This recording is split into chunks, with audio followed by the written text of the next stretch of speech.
Au sommaire des topics de la semaine, dire n'importe quoi devient une esthétique, les faux avis sont maintenant condamnés par la loi et une demande de divorce étrange. Bonjour à tous, ici Tazio pour Culture Internet. Aujourd'hui je reviens sur les petites actualités et tendances qui ont marqué Internet cette semaine.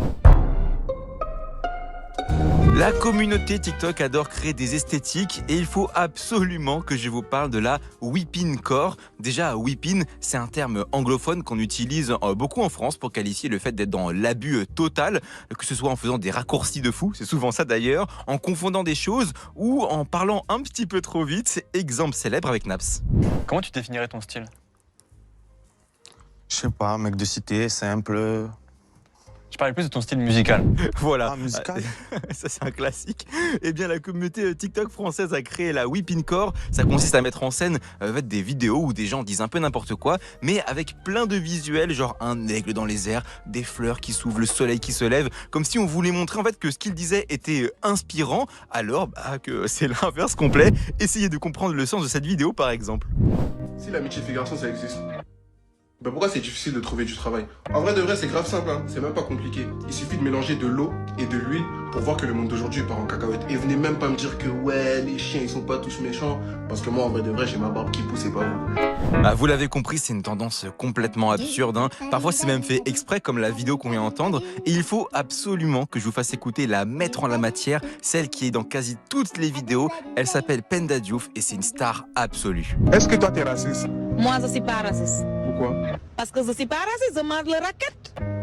Quand on n'est pas raciste, on mange de raclette. Si j'étais raciste, j'allais manger le plat kali, le tchèp, le foutou. Mais si je mange la raquette, c'est que je suis pas raciste. Elle est géniale et je vous invite vraiment à aller voir d'autres vidéos d'elle. De toute façon, si vous tapez whipping core sur TikTok, vous en trouverez plein d'autres et vous passerez un excellent moment.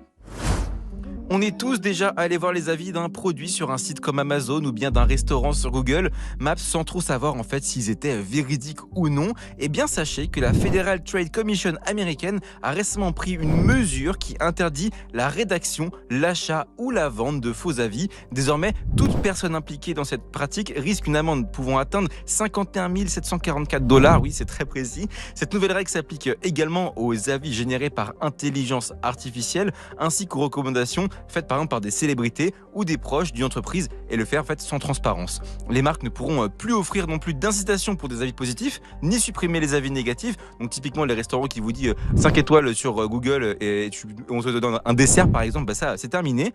Et l'objectif est de garantir une concurrence en fait plus loyale et de protéger les consommateurs des arnaques.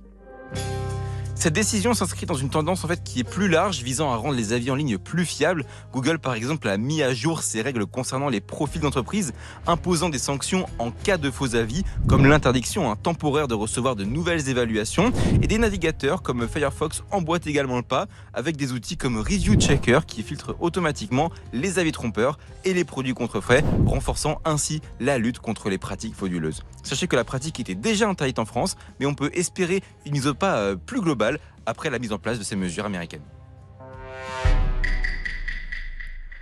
Enfin, il faut que je vous parle de la demande de divorce la plus étrange que j'ai jamais vue. En même temps, j'ai envie de dire, j'en ai pas beaucoup vu dans ma vie.